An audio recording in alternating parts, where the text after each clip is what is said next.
can I just say, before you watch this particular video, Mark has some words for you. We do a weekly podcast, Kermode and Mayo's Take, and these videos are just morsels taken from that podcast. And basically, him in the glasses and the hair, he reviews the films.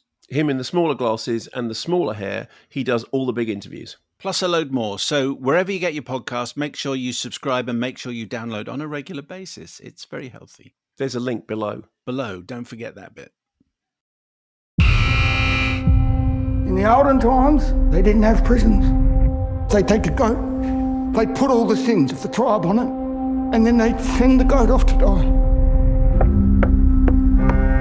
So they could be free and be forgiven. The scapegoat, they called it. Maybe sharing a cell with a new inmate, Mark Shepherd. That new kid, Mel, keep him out of trouble. What's your relationship like with him? He seemed very familiar to me. Very. There's a contract on him. You pull the shit out, and bam, bam, bam, bam.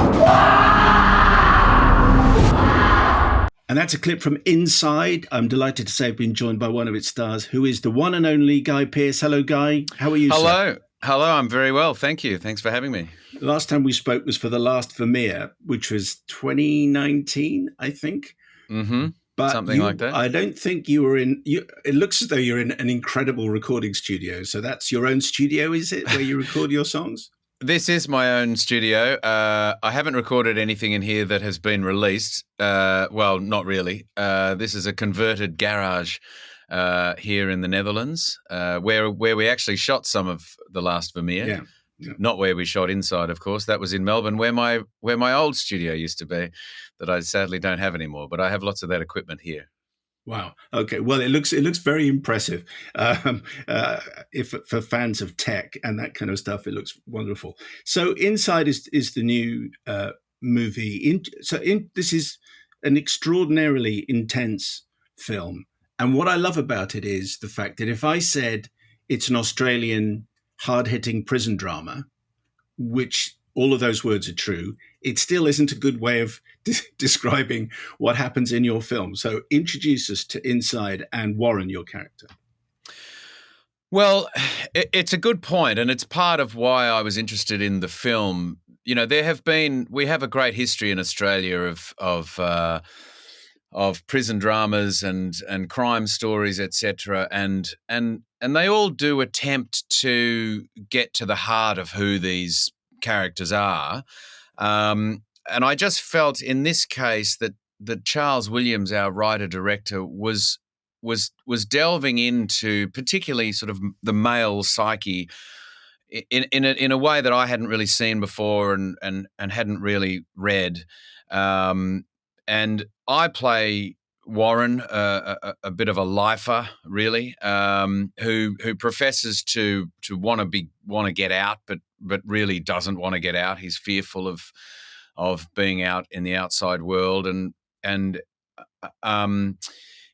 you know, this I suppose it's as much as it's a story about particularly three men in prison. It's about men being trapped within their own internal psyches, I suppose, and how we as men, but also as women, but how we as men can find ourselves stuck at certain points in our life emotionally, which is a fairly common problem. Mm-hmm. You know, we can often land at a certain point when we're 5 or 10 or 15 or 20.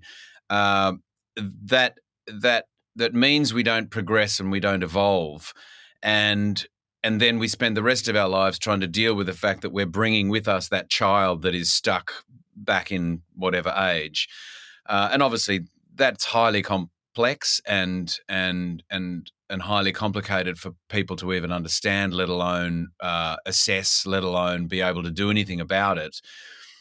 And I think that all of that in the face and in the world of the prison system even makes it more emotional, more complex, etc. And so Charles Williams, our writer-director, has created a story about a young boy who's 18 and thrown into prison, and of all the so-called role models that he could find himself up against, or who should be, helping him in life. He comes up against the character that Cosmo Jarvis plays and the character that I play, who are probably two of the worst role models a young boy could find himself in the same room as. So it just looks at the sad indictment and the sad kind of, I guess, just how vulnerable we are as people, and how at any given moment a decision or an opportunity or a lack of opportunity or an interaction can set us either left or right. And of course, the building up of all those interactions through our life can lead to tragic and very dramatic circumstances for some people, and some people manage to get through life, in a fairly, shall we say, lucky, unscathed kind of way. But this just looks at a little moment in time, a couple of prisoners in this prison system, and Charles, as I say, who wrote this beautiful script. He has had family members in prison, so he has been this is what's drawn him to write this.